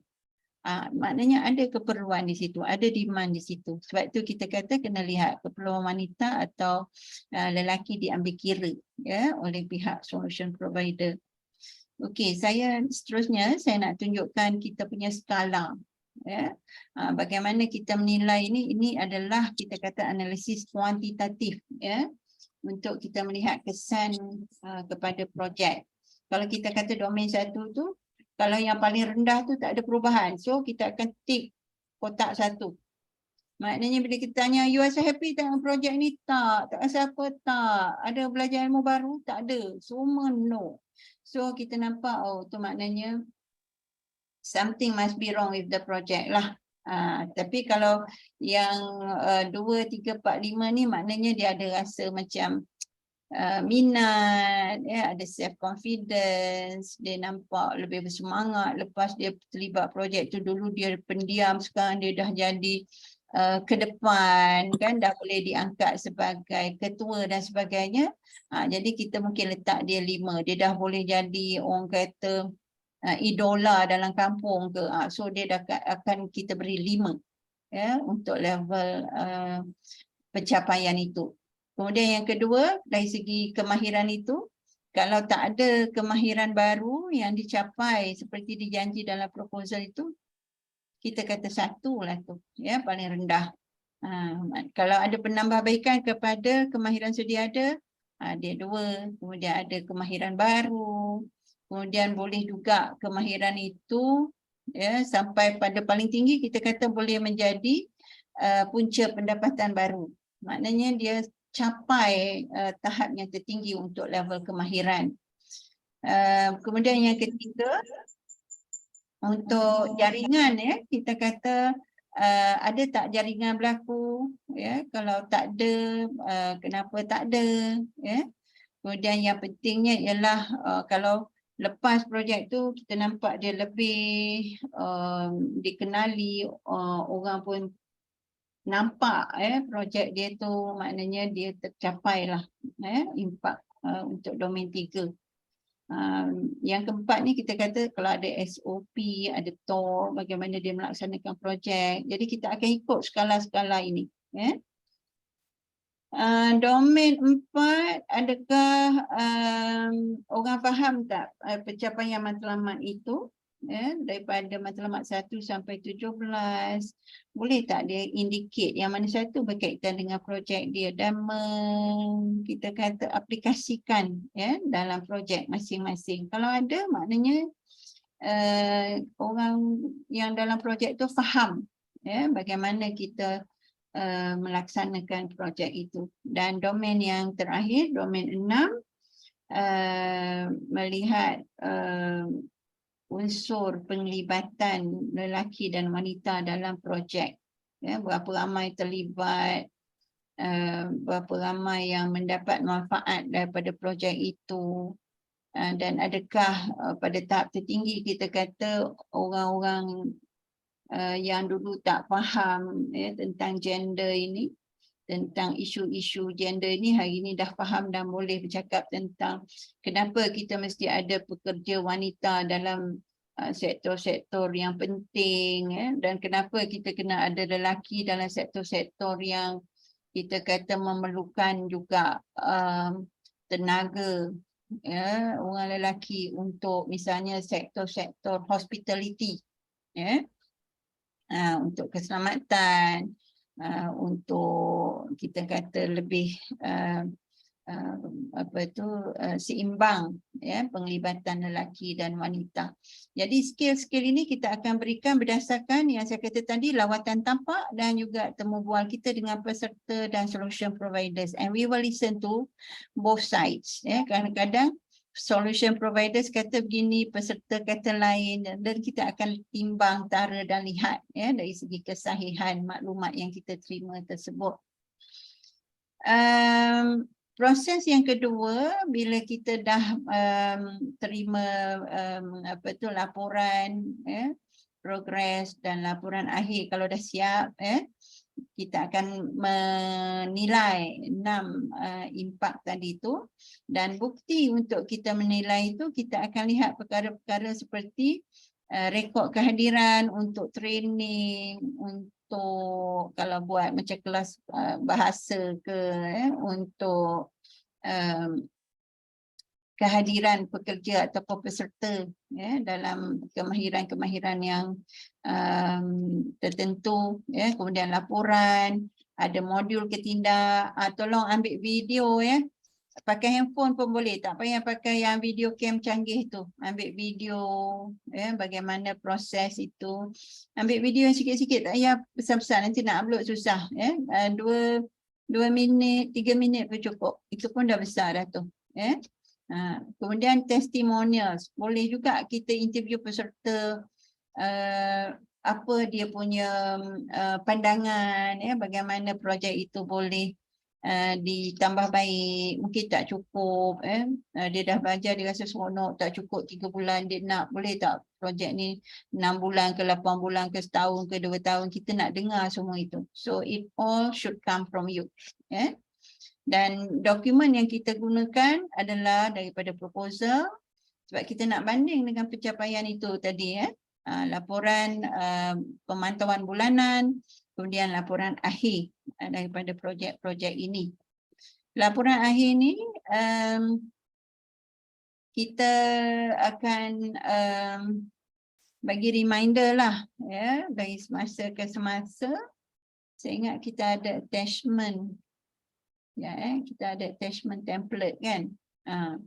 So objektif ialah untuk memberi tumpuan kepada 5 domain tersebut. Dah ada dalam chat box ke apa ni, Suzy? Prof Siti, next slide. Ada this one. Ni kena scan. Scan, betul. Untuk access to template borang laporan akhir. Okey, cuba scan dulu, tengok.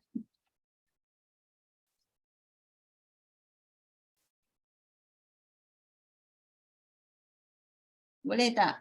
Dapat tak scan?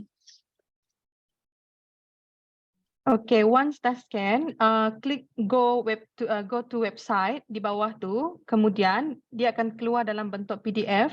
Ada button warna kuning di bawah tu, view PDF, and then all the SP boleh access kepada dokumen tersebut.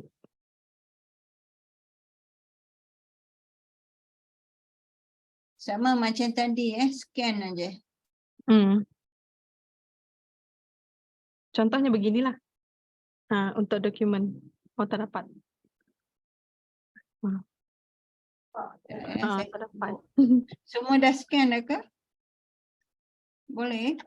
Boleh. Okey. So kalau boleh, saya itu minimizekan dia. Sekejap. Let me stop share sekejap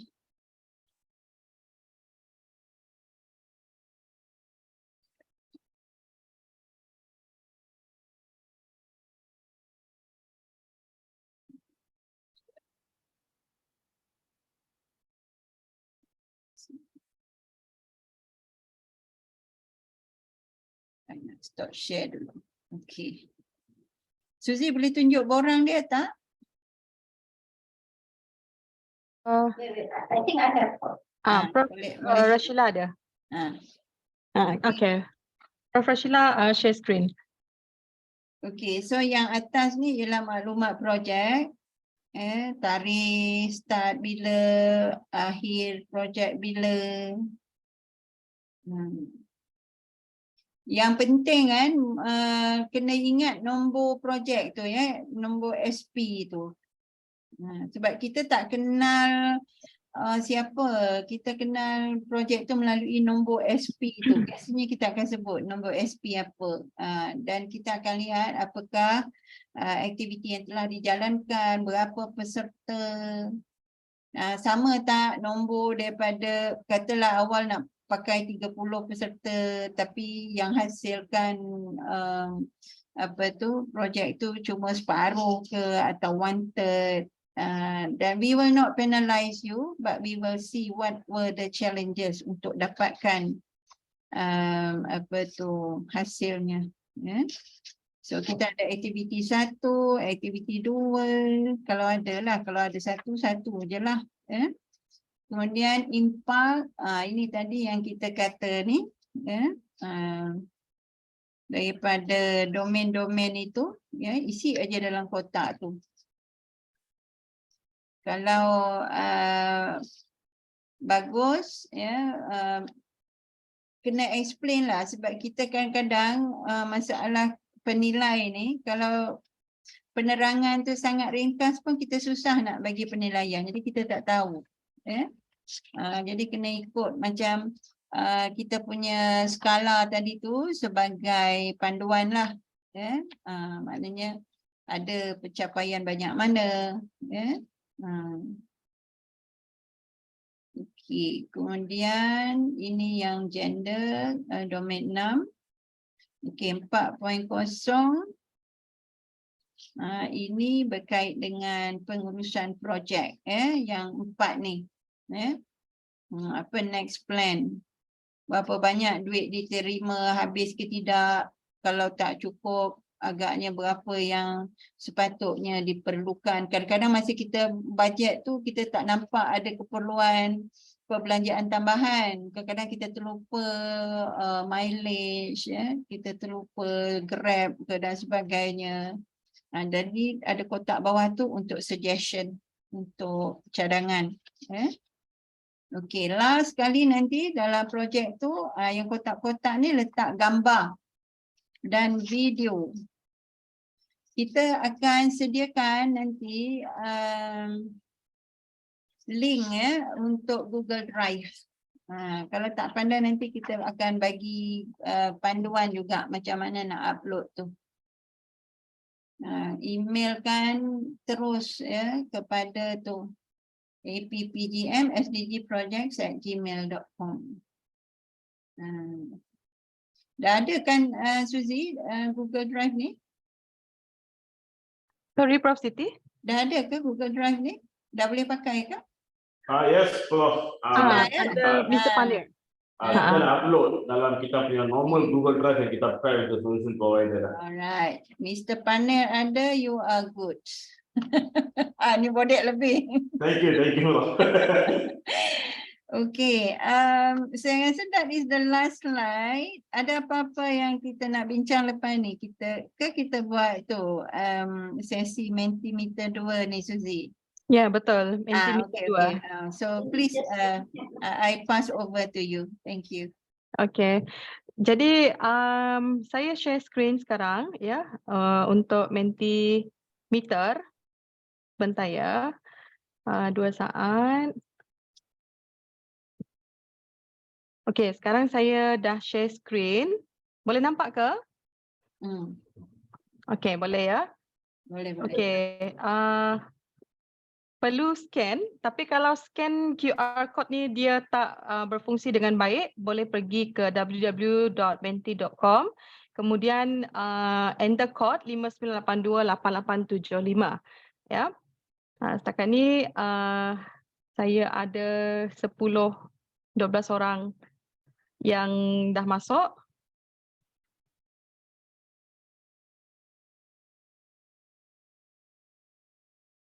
Okay, kita tunggu dalam lebih kurang 1 minit. Puan, boleh tanya soalan tak? Okey. Boleh, tak ada masalah. Ya, silakan. Yang ini saya tengok dokumentasi itu kalaulah pihak yang datang untuk cek documentation, kalau kita simpan di Google Drive, perlu ada hard copy atau tidak? Tak payah. Tak payah, Tak payah. Okay. Kita baca soft copy aja selalunya. Banyak. Ya, memang kalau banyak. kertas nanti sayang. Tak apa. That's why you boleh tulis betul. sebanyak mana yang boleh. Sebab kita tak perlu print pun. Ya, okey. Okey. Menjawab ya? Ya, betul. Okey. Okey. Sekarang saya klik on question.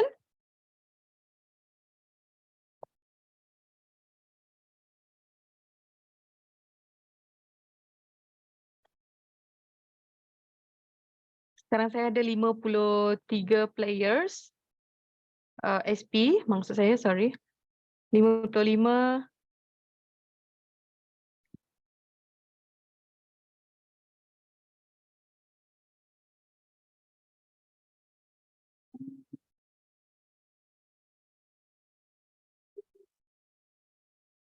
Ada yang baru masuk. Okay, 57. Okey, saya enter question ya, kerana masa sungguh mencemburui kita lah, ya. Problem. Dia keluar Ada. balik. Oh, okey, ada line problem. Aku Okey, dengar. Tak apa. tak apa. Alright, jadi Okey, dah. sorry, tak dengar. Okey, dah okey. Kita okey ya. Okey, soalan pertama adalah berapa domain impak yang diteliti dalam penilaian impak ya? Adakah jawapan dia 2, 4, 6 ataupun 8?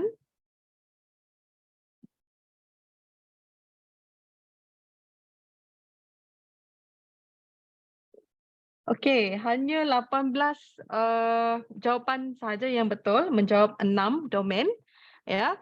Manakala kalau saya tengok jawapan di sini kebanyakan vote ada 4 domain. Jadi untuk pengetahuan semua kita ada 6 domain impak untuk penilaian impak projek ya. Okay, next question.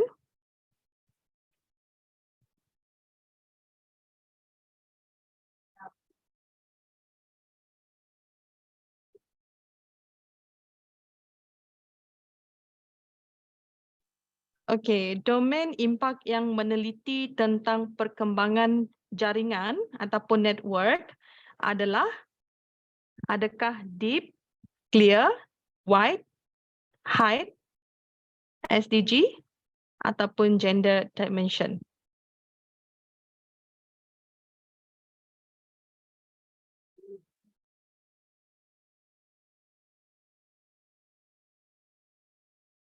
Okay, ada 5 saat lagi. 2, 1. Okay. Jawapan yang majoriti di sini 39 orang kata wide, jawapan dia betul. Kalau SP vote untuk deep, clear, height, SDG dengan gender, ianya salah ya. Jawapan yang betul adalah wide untuk jaringan ataupun network. Teruskan. Okay, next question. Okay, pemantauan berkala akan diadakan adakah setiap minggu, setiap bulan atau setiap 2 bulan ataupun setiap tahun? Ya, pemantauan berkala ya akan diadakan adakah setiap minggu, setiap bulan, setiap 2 bulan ataupun setiap tahun?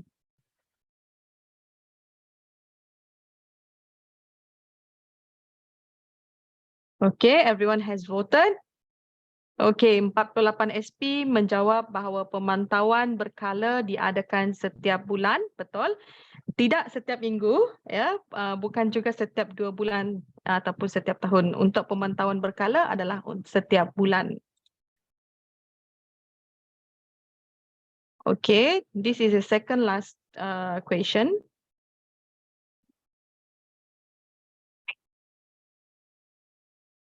Okey, apakah bukti untuk menilai impak dan ianya terdiri daripada adakah dokumen, proposal, laporan pemantauan bulanan, adakah melalui penyata kewangan projek, adakah melalui laporan akhir projek solusi, adakah melalui video dan testimonial ataupun pertemuan kumpulan fokus dengan peserta.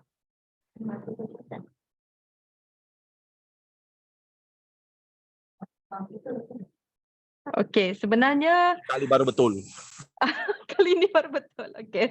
Jadi semua jawapan tengok ya, dokumentasi proposal, laporan akhir projek solusi, video dan testimoni, pertemuan kumpulan fokus grup dengan peserta, ini adalah bukti untuk menilai impak, manakala dari segi penyata kewangan projek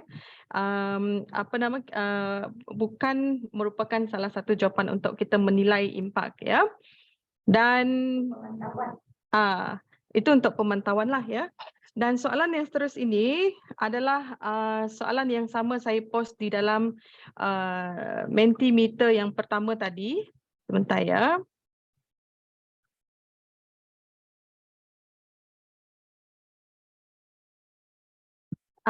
Soalan yang sama daripada sesi 1, iaitu anda adalah solution provider SP dari wilayah mana? Mohon maaf ya untuk kesalahan teknikal awal tadi. Ini confirm betul punya. Confirm betul ya. Ini soalan terakhir lulus ini. Lulus. Okey. Saya 2 of 5 baru betul. Okey, sekarang kita ada SP daripada 11 orang daripada wilayah 11 SP daripada wilayah utara, 13 daripada wilayah selatan, 6 daripada wilayah timur, 7 daripada wilayah tengah, 13 daripada Sabah dan 5 daripada Sarawak ya. Okey, terima kasih banyak-banyak saya ucapkan pada semua SP. Semoga sentiasa berjaya ke depannya. Saya serahkan kembali kepada Prof. Rashila. Terima kasih semua. Okey, terima kasih. Terima kasih semua para peserta. Berdasarkan soalan daripada Mentimeter tu, nampaknya just to be clear, domain kita ada 6 ya. Yang 4 yang terawal tu campur dengan SDG, campur dengan gender, itu yang menjadikannya 6 ya. Jadi keep in mind bila membuat projek ni, aktivitinya yang dinilai nanti tu impaknya tu berdasarkan 6 kategori tu. Penyata keuangan tu penting. Cuma kita tak kaji sebagai impak, cuma kita kaji dari segi pemantauan penggunaannya tu. Itu pun dilihat oleh pihak sekretariat. Okay? Mr. James dengan Encik Panel and Anthony lah, our Mr. Anthony as well. So just keep in mind all those things. And I think in terms of material itu je yang kita, at least untuk session kita yang ada ni dari segi masa dan sebagainya. Tapi any burning questions, please, we can have another 5 minutes or so. Kalau ada soalan apa-apa, kita amat mengalu-ngalukannya.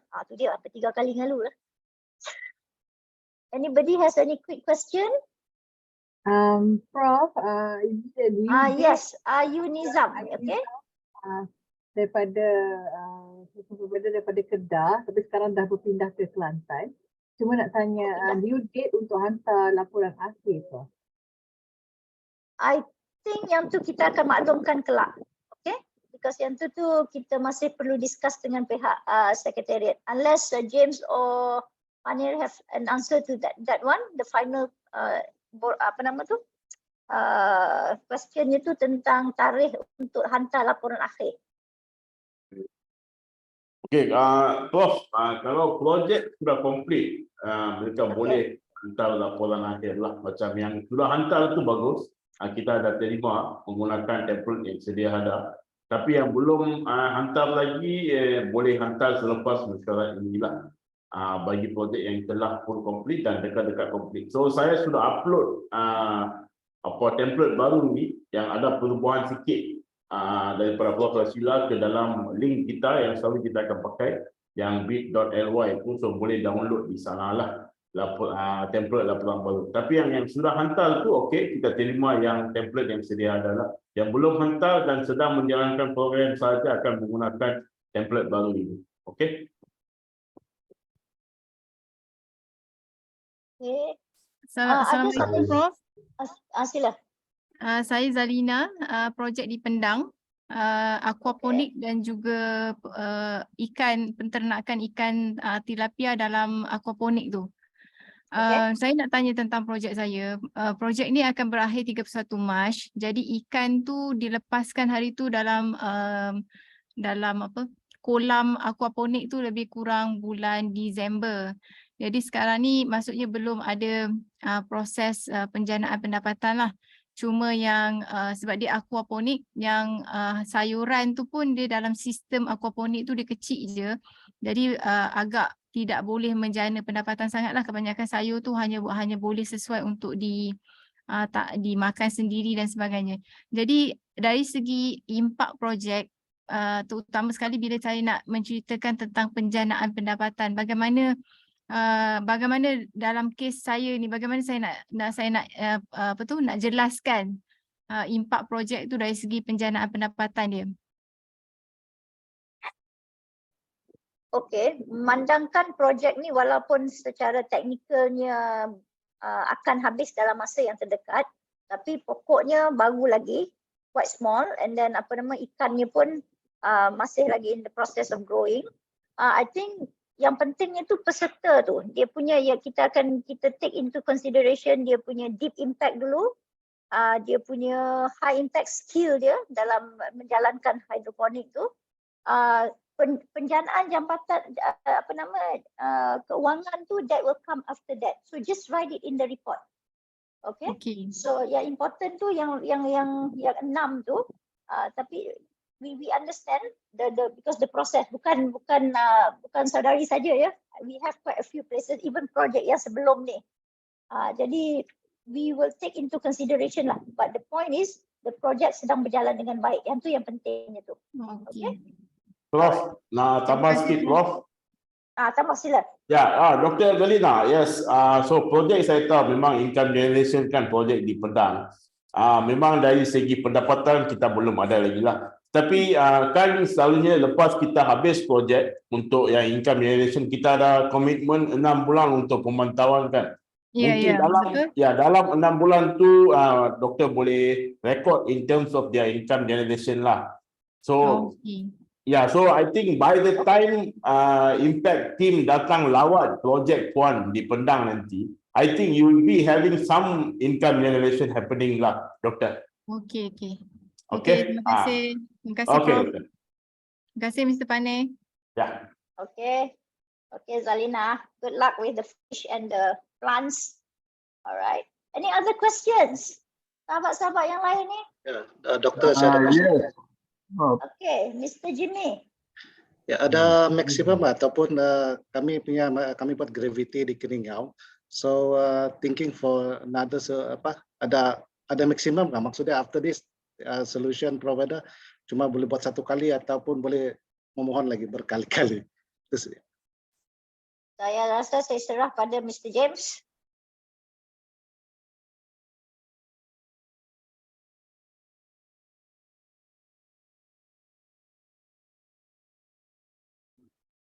Okey, Encik Jimmy, memang kita boleh masuk ke fasa yang seterusnya, memandangkan daripada impact yang Encik Jimmy boleh menunjukkan kepada kita melalui laporan.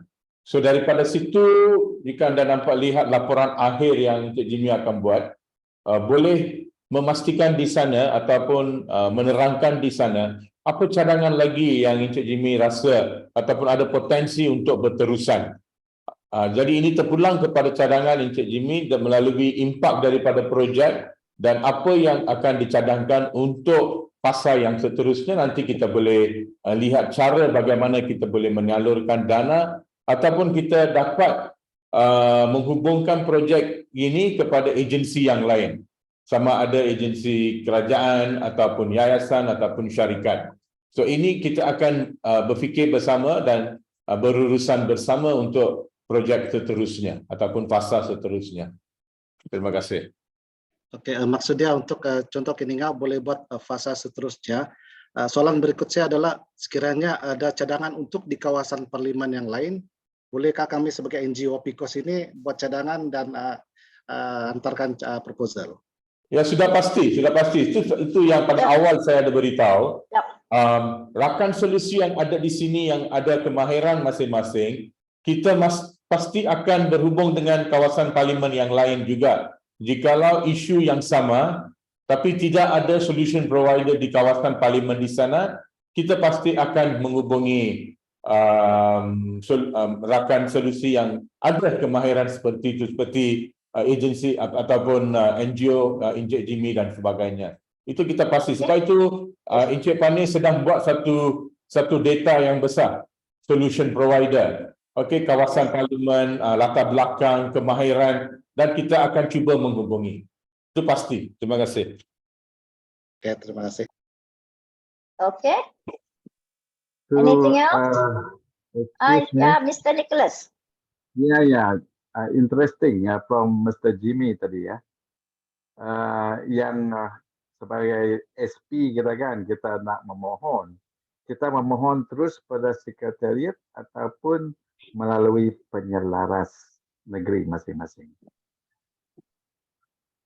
Ini berkenaan dengan dengan akhirnya soalan yang akhir tadi. Penyelaras actually part of the secretariat also. Macam di Encik Nicholas di Sarawak ni, Dr. Ewa dengan Dr. Zain part of the secretariat also lah. So boleh melalui mereka ataupun terus kepada project team di mana kita masih akan discuss dengan penyelaras juga mengikut kepada keperluan. Macam sekarang Mr. Nicholas ada satu lagi projek kan? Di mana Baram. Di Sepauh Betong. Betong. So macam itulah Encik Nicholas. Ya.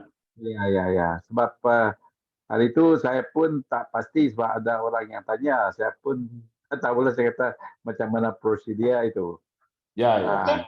Kalau diperlukan, mungkin kita akan terus ke sekretariat lah.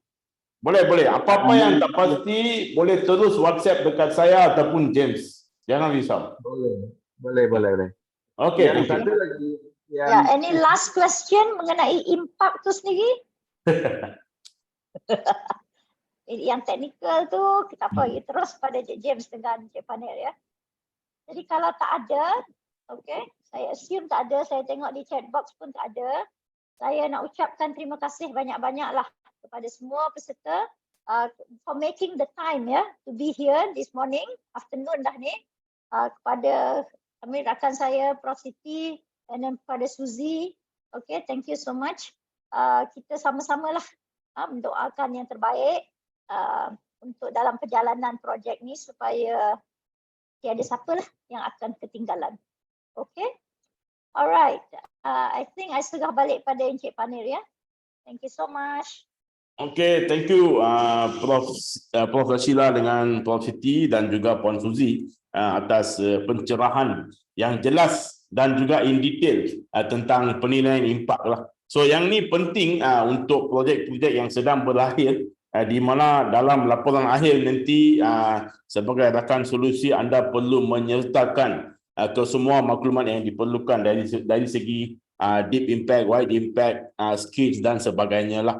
So nanti kalau ada apa-apa soalan boleh tanya semasa dalam mesyuarat pemantauan bulanan kita juga tuan. So I think terima kasih kepada semua yang hadir, satu kehadiran yang bagus untuk kita, 100 lebih rakan solusi, dan we hope our partnership ini akan continue untuk masa-masa akan datang lah. So terima kasih kepada semua dan saya ingin mengucapkan selamat berpuasa kepada yang beragama Islam lah. So thank you. Ya, terima kasih Tuan Panel. Thank you. Terima kasih. Bye. Thank you sir.